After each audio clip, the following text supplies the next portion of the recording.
Howdy, y'all. I'm Dr. Jeff Jarvis, and I'd like to take 10 minutes to talk about 10 things we can do to improve cardiac arrest survival. Now, y'all know we review every cardiac arrest case in the system with both the monitor files and the chart. And these are the top 10 things we've noticed during those reviews that we can do better.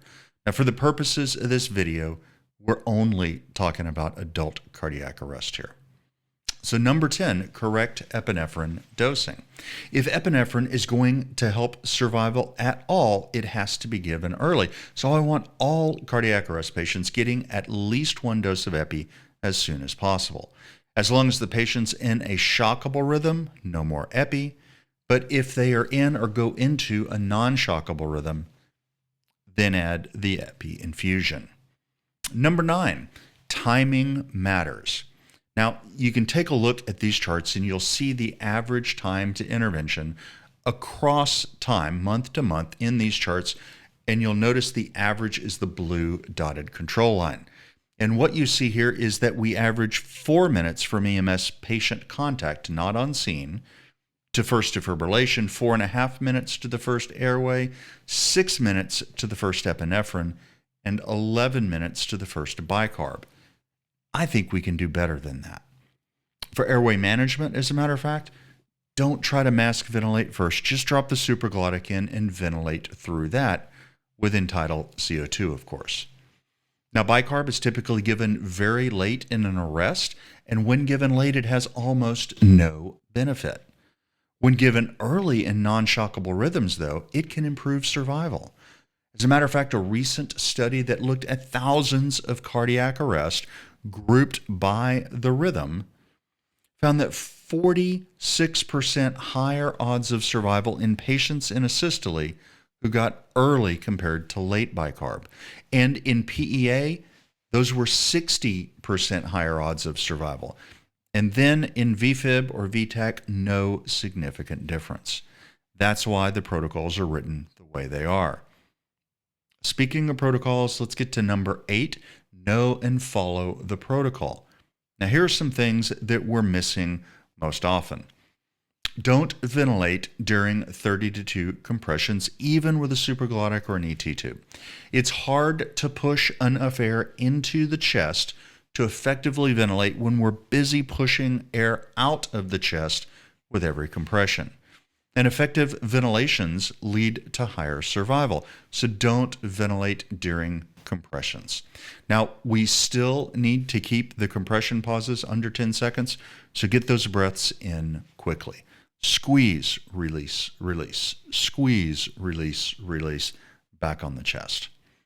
Now, in the shockable rhythms, don't forget to give 2 doses of amiodarone, not 1, but 2, for shockable rhythms before you get to the esmolol. And if you get to the esmolol and they're still in VF, we'll go ahead and transport with that esmolol infusion running. For the non-shockable rhythms, remember to give the bolus dose of epi quickly, as soon as you can. And if they're unwitnessed, then give the bicarb right after that first epi dose, as soon as you can flush the line. And once the bicarb is in, then you can get the epi infusion going. Number 7. Please, guys, please proofread your chart before you lock it. Don't just type it and lock it. Read it before you lock it. Have your partner read it. Your chart is a reflection of the care and professionalism you give your patients. Be sure that your chart looks like you cared. Be sure your chart looks like you're a professional. And remember, for no other reason, that for these high acuity patients, lots of people are going to be reading your chart. So please make sure it looks as good as the care you provided. Number 6, intubation is still allowed in cardiac arrest, but only after the supraglottic fails. And if you're looking for where it says that in the protocols, look in the intubation procedure protocol. Number 5, image trend is your friend. We've included lots of resources under the OMD Clinical Resources tab. That's where you're going to find the Code Commander tax sheet, the Post-ROSC pit crew sheet, and the Termination of Resuscitation template. Now, speaking of Code Commander tax sheets, Please use it. It has all of the things we need to accomplish in order to improve our patients' chances of meaningful survival. If we use these on every single code, we would not be forgetting all of the things that we're forgetting. And this would be a top 2 list, not a top 10 list. Now, just like Image Trend is your friend, don't forget Zoll. Zoll loves you too. Remember to use the AED mode in cardiac arrest to confirm every ventilation with waveform entitled CO2 and use the event markers to help record times. Using those markers is easier, it's faster, and it's more accurate. Levi just made a PIM video with reminders on how to do each of these things, so please watch it if you haven't already. Number 4, termination of resuscitation. Please use the template to make these conversations more efficient. If you've ever had to call us and it sounds like we've gone radio silent, it's because we're waiting for you to give us the information we need to make a determination about termination. And if it sounds like we're playing 20 questions with you, it's because we need these pieces of information. And if you don't spontaneously provide them, we're going to have to ask. Now, here's an example, y'all. Howdy, this is Jeff. I'm in a nursing home with a 78-year-old male with a history of metastatic brain cancer. He was down for about 3 hours with an unwitnessed arrest, no bystander CPR. His initial rhythm was a systole. We've been working him for about 25 minutes now. We have a supraglottic in place, great end tidal. The initial end tidal was 25, and now at the end of 25, 26 minutes, it's 15. We have an IO and IV in place. We've given a milligram of epi, some bicarb, and an epi infusion. Never had ROSC, and he's still in a systole. I'd like to request termination. If you give us this information in this order, it's easier for us to process, especially at 3 in the morning. We'll just repeat it right back. Good morning. Would you mind stepping down from there with your license and registration? Sure, I was just Good morning. kind of... Would you mind stepping down from there with your license and registration? To make sure that what we heard is what you intended to say, because sometimes at 3 in the morning we hear things that you're not saying. So we just want to make sure we got the message right. And then we'll give you a time. It's a whole lot easier for everybody that way. Number 3, post-ROSC care. In medical arrest, you need to stay on scene for a minimum of 10 minutes after you get pulses back. Why? Well, because up to 45% of patients who get ROSC will re-arrest, and when they do it quickly, a median time of 3 minutes. If we're busy packaging and moving, we're not going to notice that re-arrest, and we lose a chance to save a life.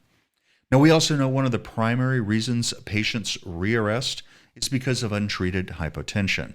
If we're not measuring the blood pressure every 2 minutes, or not measuring it at all, then we're absolutely going to miss an opportunity to intervene. So be sure to set your monitor to Q2BPs. And speaking of hypotension, we're seeing hypotension occur post-ROSC because the epi infusion that we started at the beginning of the code has run out, and we don't notice it, we don't replace it, and the patient gets hypotensive, and everyone is sad. So please don't let those run dry. Like they say, good to the last drop. Many patients with sudden cardiac arrest have their arrest because they're having a STEMI. And if they re-arrest before we're able to get a 12 lead, we'll never know it, and we won't know that that is a modifiable factor. So please get the 12 lead, get it early. And you can also take those 10 minutes, get in another IV if you don't already have 2, and get the Lucas on and properly positioned. And don't forget the neck strap. Hopefully you're not going to need to turn the thing on, but if you do, having it in place will help prevent compression interruptions, and it allows you to stay safe during transport. Number 2, just because one of the docs gives you a termination order without asking you to do something that maybe you've forgotten to do, doesn't mean that the thing that maybe you forgot to do wasn't important, or that the thing didn't offer the patient a chance at survival.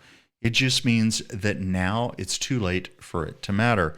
And we see this a lot with bicarb. So please give the bicarb early when it's indicated so it has a chance to do some good.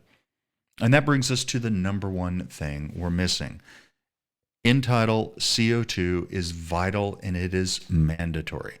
If you don't have end-tidal CO2, you don't have an airway. Please don't call for termination or transport the patient without a confirmed airway. And please don't get 30 minutes into a code without confirming that you have an airway.